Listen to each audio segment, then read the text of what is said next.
So the Warriors are coming off a tough loss to the Clippers, but they're still only a half game out of the 1 seed.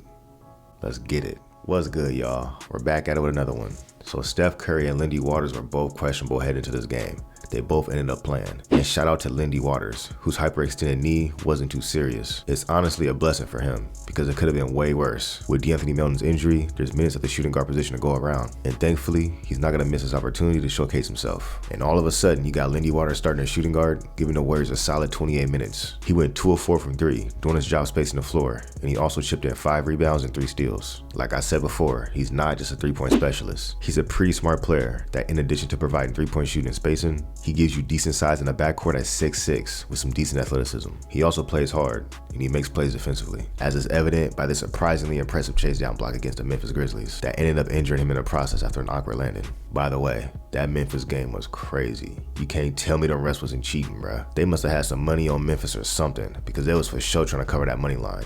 And they did, by the way. The Warriors had to play 8 on 5 against the Grizzlies, and they still put out the W. The refs were blatantly cheating so damn bad that game, even Steve Kerr was ready to throw hands. Yeah, Steve. Okay, Steve, that's what I'm talking about. I like seeing that fire. I like seeing Kerr riled up, bro. Stand up for your guys, man. The refs were cheating, bro. You can't let that treachery slide. But anyways, man, let's get back to the actual game. Steph Curry versus James Harden is always a fun matchup.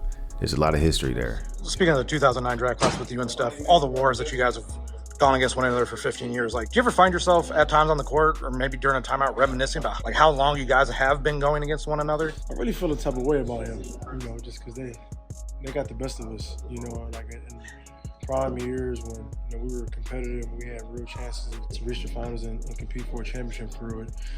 They had a dynasty over there, which is one of the greatest dynasties basketball ever seen. So, for me, it was trying to get past them.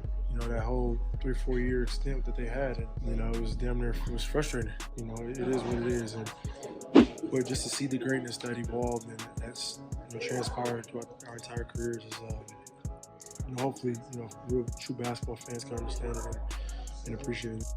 There's a lot of history there, dating back to their rivalry when James Harden was on the Rockets. It wasn't really a rivalry, man. I mean, those Rockets teams were formidable, but at the end of the day, you always knew they wasn't beating the Warriors. Now, they came close a few times, don't get me wrong, but they never got it done. Harden's a choke artist, and he could never beat Steph when it mattered most, but I will pay some respects to Harden. Fast forward to 6-7 years past those Rockets teams, and although Harden's older and he's lost a step or two, he's still out here doing his thing, man. He's still a tough cover. He still causes problems. He's a little bit different of a player now. He's not as dominant of a scorer as he was, but he can still break the paint and pick you apart with his playmaking. By the way, Steph Curry and James Harden are now number 1 and number 2 all time in 3-pointers made, with James Harden passing Ray Allen a few days ago. But anyways, diving into this game, missed free throws and turnovers were basically the story of the game for the Warriors. The Warriors had 21 turnovers in their first matchup against the Clippers and 19 this game. That's a combined 40 turnovers in their past 2 matchups. That's not good, bro. Even with losing Paul George and Kawhi Leonard being out, the Clippers have a lot of lengthy defenders that causes the Warriors problems apparently. Derrick Jones Jr., Chris Dunn, Terrence Mann, and then you got Big Zubac down low that's taking up a lot of space in the paint. Because of his sheer size, it's hard to finish over him, which makes it tough on this Warriors offense when they're selling out to stop Steph. We all know Ty Lue's defensive game plan against the Warriors. Sell out on Steph and force everyone else to beat you.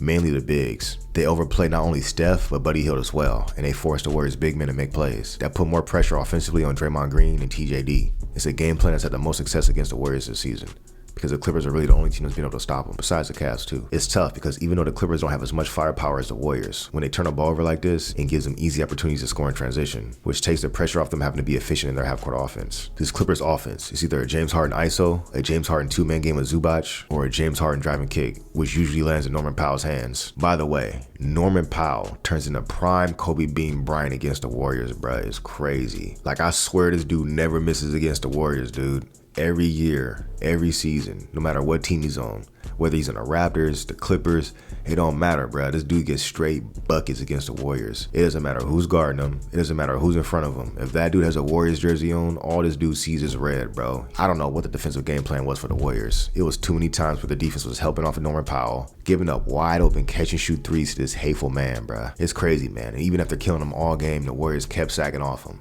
It was extremely frustrating. And Norman Powell has to be at the top of the list of Warriors killers, bro. I even have him ahead of legendary Warriors killer Will Barton.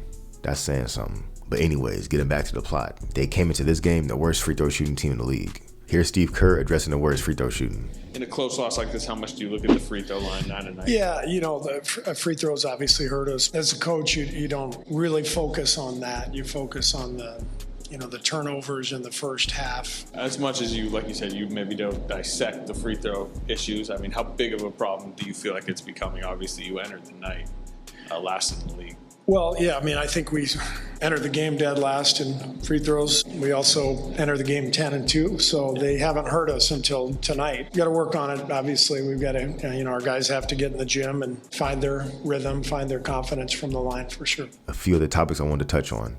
Jake had a pretty decent game with 12 points, 2 rebounds, 3 assists, 3 steals, 5 of 10 from the field, 1 of 3 from 3, and 19 minutes played. That 19 minutes played is key because you can argue he should have played a lot more this game. Besides Steph, he was basically the only one that can get to the rim and finish over the Clippers' length. Andrew Wiggins was mixing it up inside too, but a lot of those were setup plays, which led to 8 free throw attempts for Wiggins.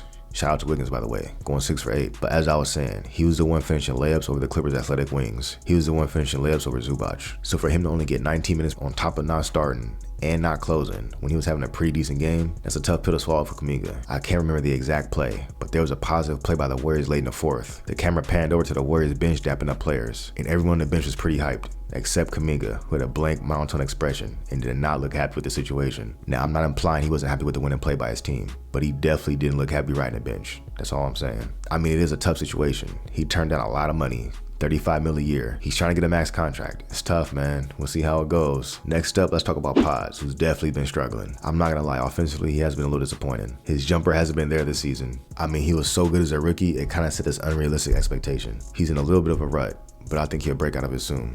Here's what Steve Kerr had to say about Pods struggling. He's not shooting the ball with much confidence right now. I think that's obvious. This is part of being in the NBA, an 82-game season. Everybody goes through stretches where, you just don't quite feel it. The way he shot it, at the end of last year, all summer, watching him in camp, he's a really good shooter, so he'll find it. We've got to help him a little bit, but right now he's just not in rhythm, not shooting it with confidence. Next up, we gotta break down these last few plays of this game. GP2 takes Norman Powell's lunch money with his clean pickpocket with 22 seconds left in the game. Now the Warriors did have a timeout here down 3, but elected not to use it. The rationale being, the Clippers have a pretty good set defense, so taking advantage of them in transition while their defense is scrambled should lead to a good look by the Warriors while the Clippers defense is discombobulated. Steph gets a look from 3, he misses, the Warriors end up coming up with the offensive rebound. Draymond has an open 3 in the corner, doesn't take it. Cross-court passes to Steph for a left wing 3. 3 Clippers defenders converge on Steph. Amir Coffey, Harden, and Norman Powell all run over to get the ball out of his hands. With 3.5 seconds left on the clock, Steph tries to pass to a wide open Lindy Waters, but GP2 steals it, bruh. He snatches the ball out of his trajectory to Lindy Waters and lets it fly. Clock hits 0, Warriors lose by 3. It was a decent look. It was online, a little too strong though. But Lindy Waters was wide open. It's tough because Steph even signaled after the fact that ball was meant for Lindy Waters. Look, it is what it is. GP2 probably didn't know Lindy was there. He probably didn't think it was enough time for an extra pass, and he just let it go. So yeah, man, the Warriors lose by 3. But they're still half a game behind OKC for the 1 seed in the West. It's not all doom and gloom, people. The Warriors are in a good spot. Anyways, that's all I got for y'all. If I entertained you or you learned something new, do me a favor. Hit the subscribe button. I'll holler at you on the next one. Peace.